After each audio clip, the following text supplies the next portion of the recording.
Kemudian istiqamah dalam ibadah, Nabi menyatakan khairul a'mali wa ahabbuha ilallah, amal yang paling baik dan dicintai oleh Allah Subhanahu wa taala, wa adwamuha wa in qalla, yaitu ibadah yang dilakukan secara adwam, yang terus-menerus dilakukan walaupun hanya sedikit.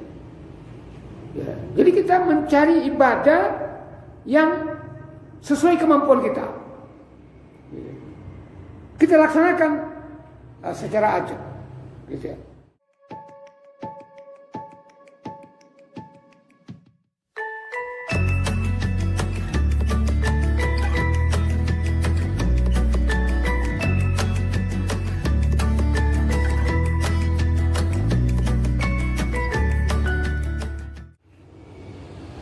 Ya, kita setelah membaca ayat ini, kita lihat tafsirnya. Ayat pertama yaitu dalam bahasa ini ayat 29 Al-A'raf, Allah berfirman, Kul, jadi ini perintah, Kul, katakanlah hai Muhammad, amara Rabbi bil qist, Tuhanku memerintahkan bil qist, untuk menegakkan keadilan. Bil qisti juga diartikan istiqamah. Jadi dalam beribadah kita dianjurkan istiqamah. Tidak boleh hangat-hangat kopi jahe, kata orang. Harus ajab dalam beribadah. Wa aqimu wujuhakum inda kulli masajid wad'uuhu mukhlishina lahuddin, ay amarakum bil istiqamah fi ibadatihi. Jadi Allah Subhanahu wa taala, aqim di sini maksudnya istiqamah dalam beribadah.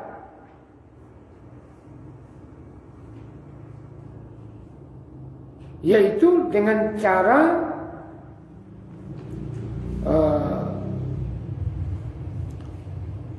menempatkan ibadah itu ya sesuai dengan apa yang disyariatkan dan dicontohkan oleh Nabi sallallahu alaihi wasallam. Ya, mengikuti para rasul yang dibantu atau tertolong dengan mukjizat. Terhadap apa yang akhbaru, terhadap apa yang mereka diperintahkan untuk menyampaikan dari Allah Subhanahu wa taala. Jadi para nabi itu membawa syariat Islam, ya termasuk Nabi kita Muhammad SAW. Juga istiqamah di sini dilakukan penuh dengan keikhlasan dalam ibadah. Ya, ikhlas itu apa? Tidak ada satu maksud apapun dalam beribadah itu ya kecuali mengharapkan keridhaan Allah. Peduli amat apa kata orang, gitu ya. Seperti sholat berjamaah. Sholat jamaah itu kita tidak bisa sembunyi-sembunyi. Nah, karena sholat jamaah itu syiar, harus dilakukan secara terang-terangan gitu, di hadapan orang banyak. Ya kita sholat jamaah kan banyak orang. Tapi kalau sholat malam tidak ada yang tahu, hanya Allah Subhanahu wa taala yang tahu hati kita. Dan memang kita bangun malam itu ya tidak ada orang lain kecuali keluarga kita, ya kan?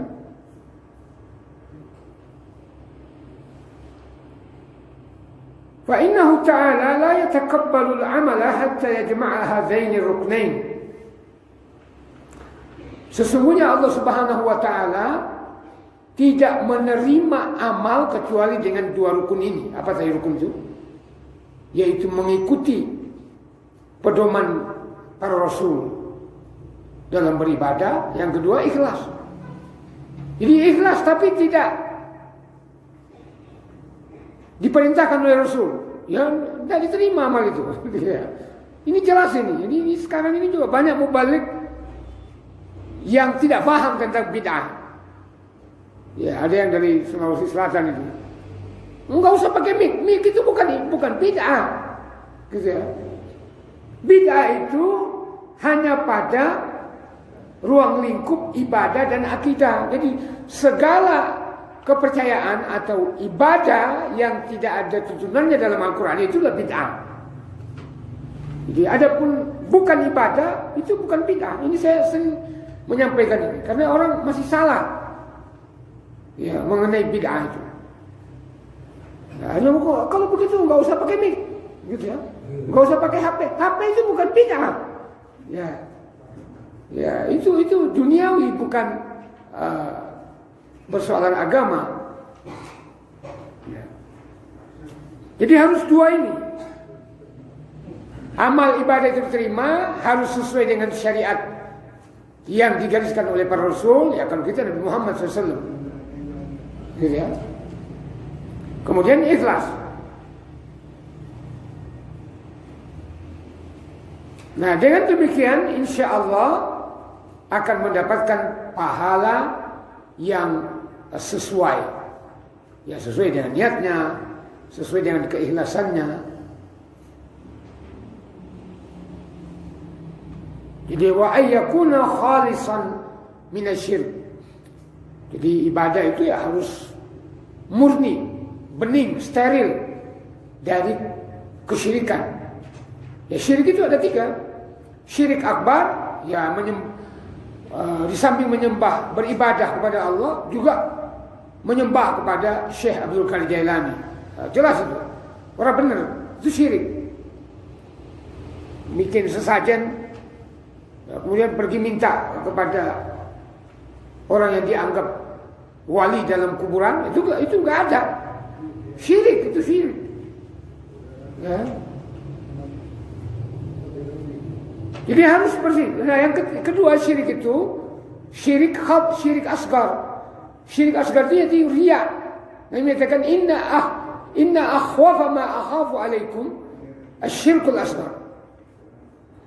Sesungguhnya yang paling kutakuti menimpa kalian adalah syirik kecil. Nah, apa itu syirik kecil? Kata Nabi, ar-riya. Ya, yaitu riya. Nah, riya itu ya kita beribadah karena ingin disanjung orang, dipuji orang, karena ingin dilihat oleh orang lain. Ya berarti dia sudah syirik di situ. Bukan lagi karena Allah, tetapi karena orang. Itu. Jadi namanya syirik asghar. Nah, baru syirik khafi. Syirik khafi itu syirik yang halus. Kita percaya bahwa dokter yang menyembuhkan. Dokter nggak bisa menyembuhkan. Dokter itu hanya mengobati. Yang menyembuhkan itu tetap Allah Subhanahu wa ta'ala. Ini tadi.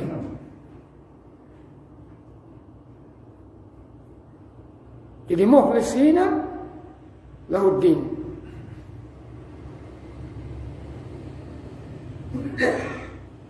Ya.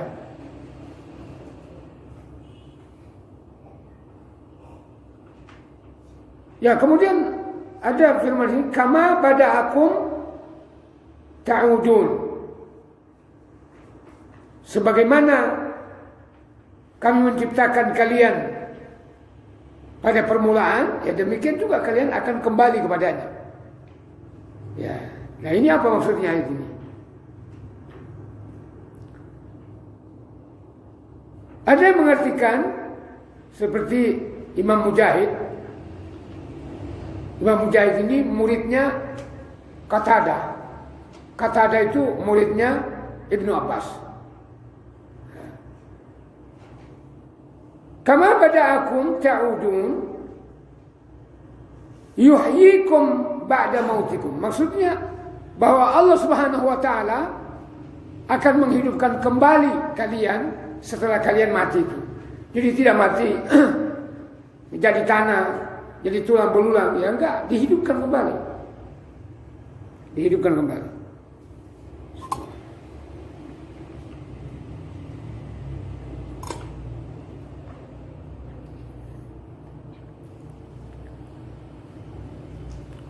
Hasan Basri menyatakan, "Kama bada'akum fid dunya, kadzalika ta'uduna yaumal qiyamati ahya'an." Sebagaimana Allah Subhanahu wa taala menciptakan kalian pada permulaan dari tidak ada menjadi ada, kemudian hidup, nah kemudian mati. Setelah mati itu Allah Subhanahu wa taala akan mengembalikan kalian menjadi hidup. Nah ini yang banyak orang tidak percaya, ya, membangkitkan kembali. Tidak mungkin itu menurut mereka, karena yang mereka gunakan akalnya. Ya, padahal Allah Subhanahu wa taala itu fa'alun lima yurid, melaksanakan apa yang menjadi keinginannya. Ya, begitu gampang itu. Tidak ada yang sulit.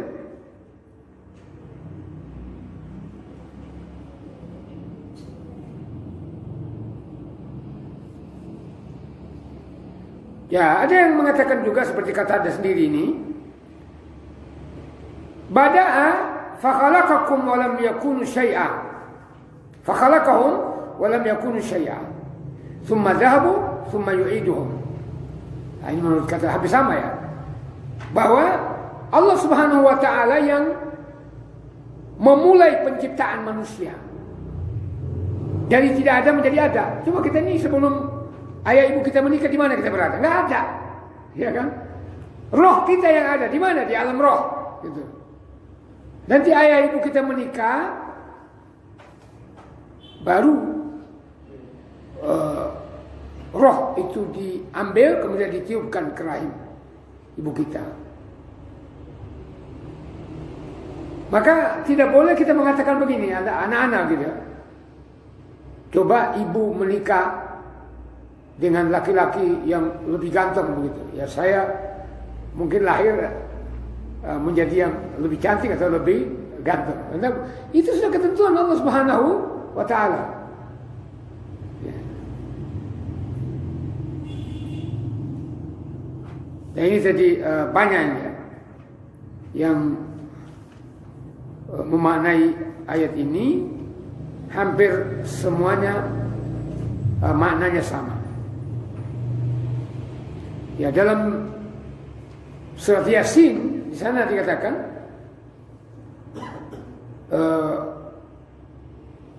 Qul yuhyiha alladhi ansha'aha awwala marrah. Jadi ada seorang yang tidak percaya kepada hari kebangkitan, dia pergi ke kuburan yang sudah berumur 350 tahun. Kemudian dia ambil tulang-tulang yang sudah remuk itu, kemudian dia menghadap Nabi dan berkata, "Qala may yuhyil idhama wa hiya ramim." Siapa yang menghidupkan tulang-tulang yang sudah remuk-remuk ini? Maka Allah Subhanahu wa taala mengajari Nabi, "Qul," katakanlah Muhammad, "yuhyiha alladhi ansha'aha awwala marrah." Ya, yang menghidupkan kembali yaitu Tuhan zat yang menciptakan ketika pertama kali. Nah, artinya kita moyang kita dari tanah. Dari tanah saja bisa menjadi punya daging, punya tulang gitu ya. Nah, kita tercipta dari sperma. Cairan sperma laki-laki dan ovum perempuan, indung telur.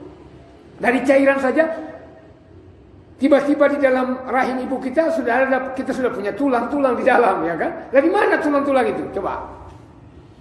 Kita sudah punya mata, ya, sudah punya telinga, sudah punya hidung, punya kepala, ada otak di sana. Nah, itu tadi.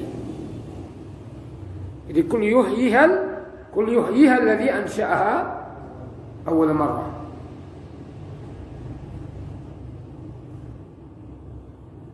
Nah, dalam nasihat nasihatnya Rasulullah SAW mengatakan dalam khutbahnya ini, ya ayuhan nas, hai manusia, innakum tuhsyaruna ilallah, sesungguhnya kalian akan dibangkitkan atau dikumpulkan kepada Allah Subhanahu wa taala.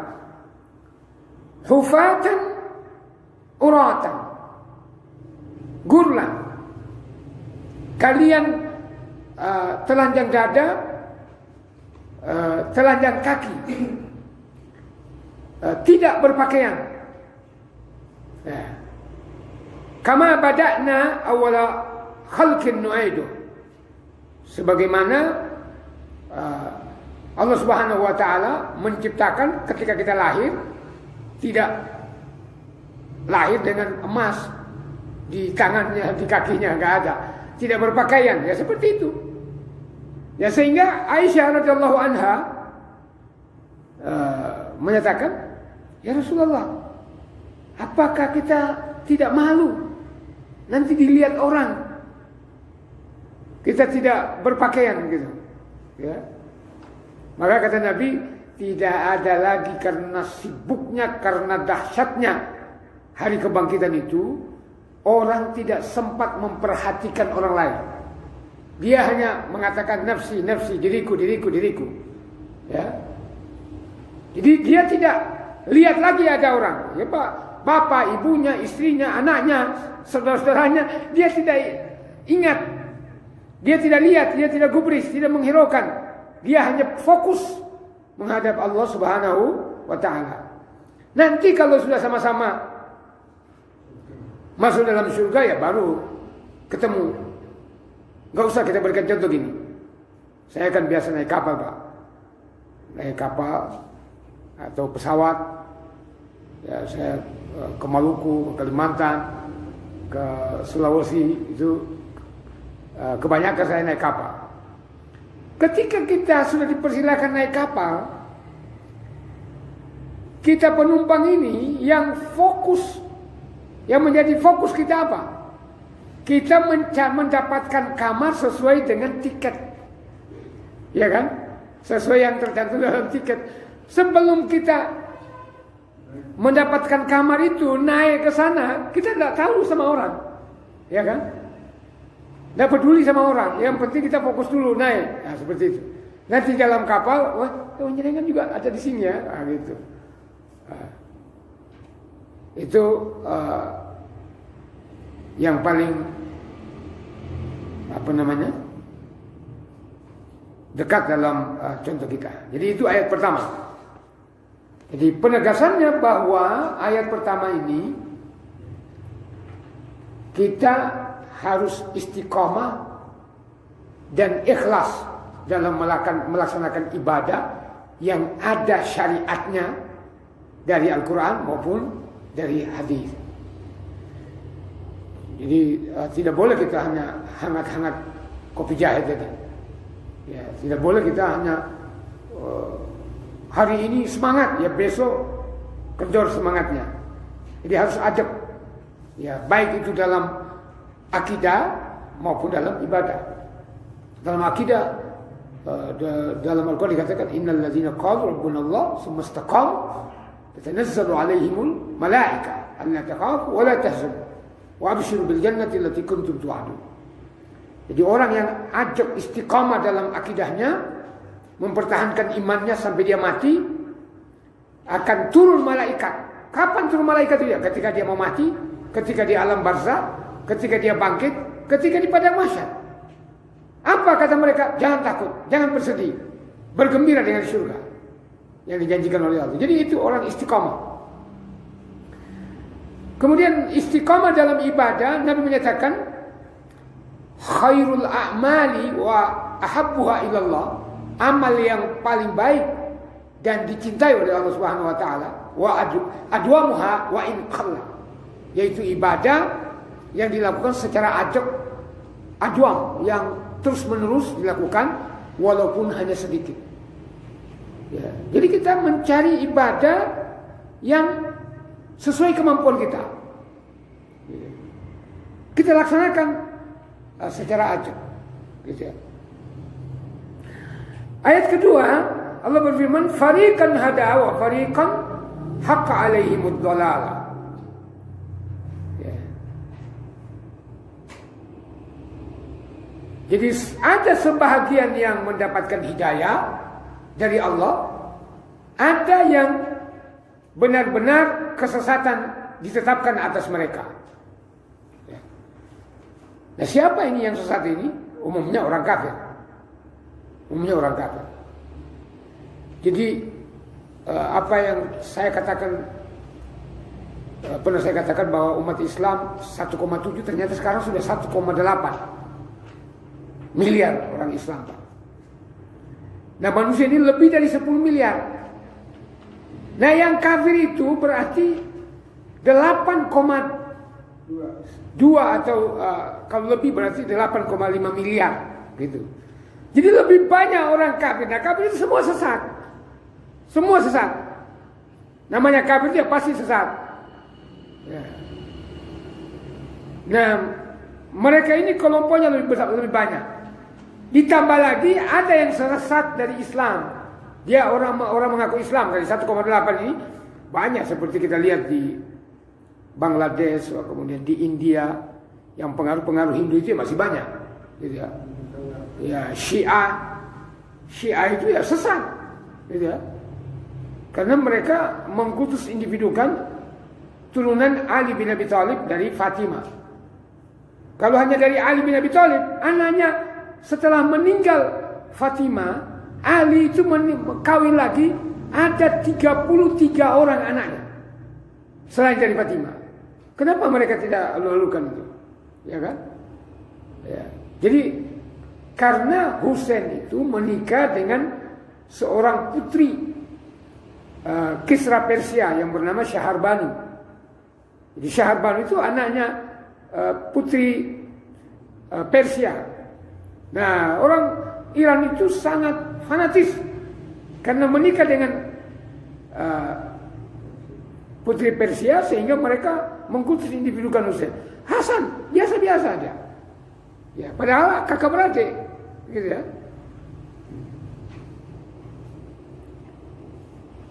Nah, di antara orang Islam juga ada yang sesat. Sesatnya ini karena mereka pelaku-pelaku bid'ah. Mereka menyatakan bid'ah itu bid'ah, ada bid'ah hasanah, enggak ada, kullu bid'atin dhalalah. Ya. Biar bagaimana seperti ada dai kondang yang dari Sumatera ataupun yang dari ini menganggap itu bukan bid'ah. Maulid itu bukan bid'ah, tahlilan itu bukan bid'ah, ada dalilnya. Padahal semua dalil itu yang diambil dalil doa. Ya, Al-Hasyr ayat 10. Itu doa. Wal ikhwanil ladzina sabaquna bil iman wa la taj'al fi qulubina. Wah, itu dijadikan dalil maulid, dalil tahlil, enggak. Yang dimaksud bid'ah di situ haflahnya itu, acaranya. Orang situ dalam satu tempat membaca bacaan tertentu, gitu ya. Nah, kalau kontennya doa itu ya bukan bid'ah doa itu, tapi haflahnya itu. Orang makan-makan di situ. Orang susah, sudah susah, ditinggal keluarganya, ditambah susah lagi karena kita ikut nimbrung makan di sana. Nah, bagaimana kalau yang meninggal itu orang tua yang anak-anaknya masih kecil-kecil? Kita termasuk memakan harta anak yatim. Itu, waliyadzubillah. Jauh kembali. Gitu ya. Nah, jadi kadang-kadang mereka tidak mau disebut sesat, marah. Gitu ya. Innahum ittakhadhu syayatina awliya.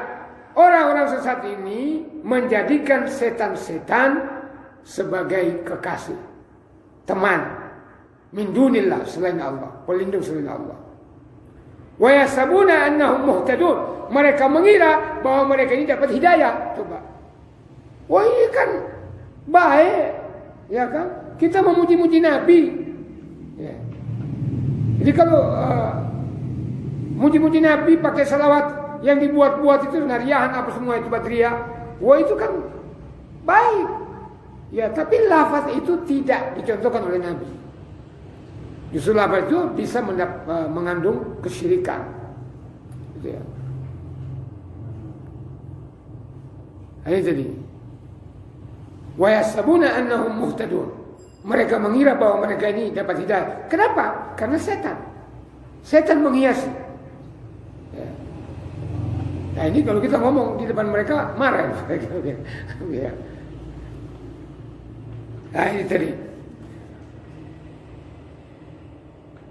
Jadi begini, kita siapapun yang memberikan pencerahan, kalau itu berdasarkan hadis dan berdasarkan Al-Quran dan hadis, ya kita terima, siapapun orangnya, gitu ya.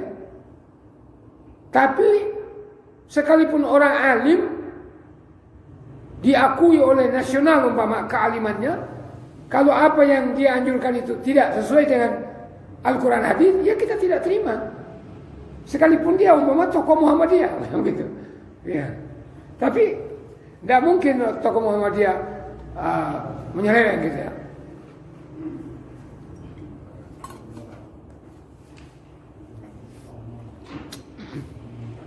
Ini yang kedua. Kemudian ayat ketiga, sekali lagi waktunya 4 menit lagi. Allah berfirman, ya Bani Adam. Ini tadi kemarin yang saya katakan.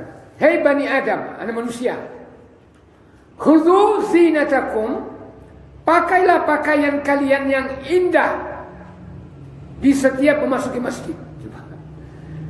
Jadi kita ke masjid jangan memakai baju yang sudah koyak, yang sudah tidak pantas. Ya. Jangan terbalik, pergi ke pesta kita menggunakan baju yang bagus, istrika, tapi menghadap Allah ke masjid memakai baju yang jelek, begitu. Harus baju yang terbaik. Ini ayatnya ini, Pak. Ya. Jadi Al-A'raf ayat 31. Hei anak Adam, manusia maksudnya, pakailah pakaian kalian yang indah. Nah, zina ini diartikan segala perhiasan, gitu. Nah, tetapi yang lebih dominan perhiasan ini adalah baju, pakaian, kemudian chip, wangi-wangian. Ya kalau kita punya wangi-wangian, kenapa tidak pakai? Ya. Yang kedua, wakulu washrabu, dan makan dan minumlah kalian, wala tusrifu, jangan kalian boros, melampaui batas. Al-israf itu boros, berlebih-lebihan. Nah, coba kita lihat dulu keterangan di sini. Menurut beberapa ulama,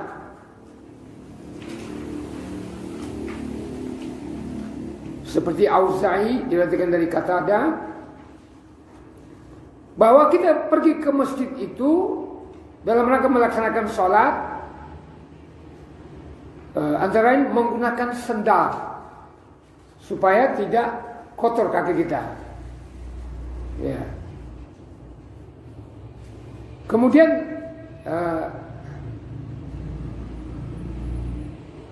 ya, ini dulu di zaman Nabi, karena masjidnya masih kerikil, orang sholat itu di atas sendal. Ya. Nah kalau sekarang ini kita pakai sendal di atas karpet, ya itu tidak mungkin, gitu ya. Ya.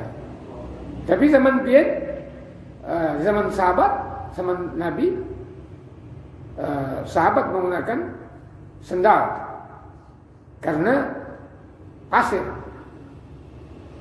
Kemudian sini dikatakan yustahabbu tajammulu inda shalah wala siyama yaumal jum'ah.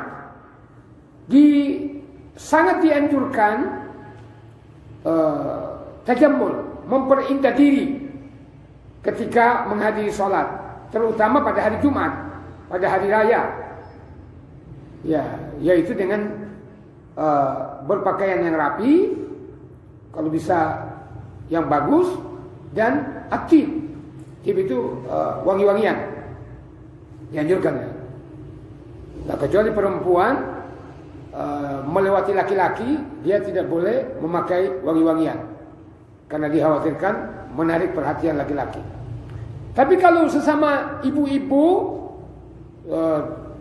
di tempatnya tersendiri, nanti di tempat itu baru dia menggunakan parfum, itu boleh. Ya. Bolehkan kalau ada tempat khusus perempuan. Ya. Maksudnya apa? Tujuan utama dalam hal ini supaya kita dalam sholat berjamaah itu tidak ada yang terganggu. Maka sini dianjurkan juga kita pergi ke masjid itu bersiwak, bersikat gigi, rapi gitu. Ya, supaya orang di samping kita tidak terganggu. Bismillahirrahmanirrahim. Padahal tidak sikat gigi, apalagi subuh. Ya, kita nahan hidungnya kan begitu ya. Ya. Subhanallah. Ya. Kemudian kata Nabi dalam perkara pakaian di sini, beliau menyatakan ilbasu min thiyabikumul bayad. Jadi Nabi menganjurkan pakailah oleh kalian pakaian yang berwarna putih. Ya. Karena putih itu identik dengan bersih. Ya, tapi kadang-kadang Nabi menggunakan gamis hitam, gamis berwarna, gitu ya. Fa inna min khairi thiyabikum. Jadi pakaian yang berwarna putih itu yang lebih baik, kata Nabi.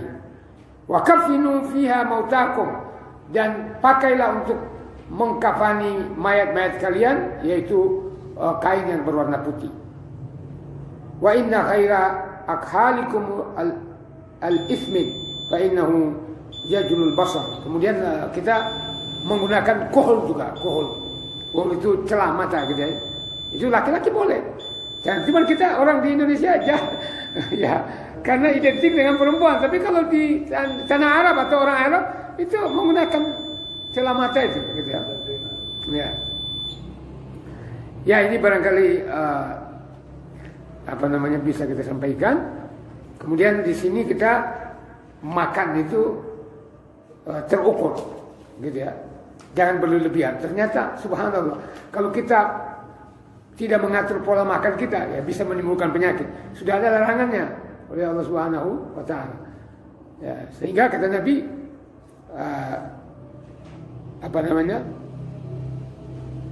kalau bisa kita sepertiga itu untuk bernapas, sepertiga makanan, sepertiga air. Jadi dibagi 3 perut kita itu. Jangan semuanya diisi makanan begitu. Hanya diisi air ya kepenuhan. Ya, saya kira nanti setelah azan baru ada sesi pertanyaan, silakan. Ya, azan dulu.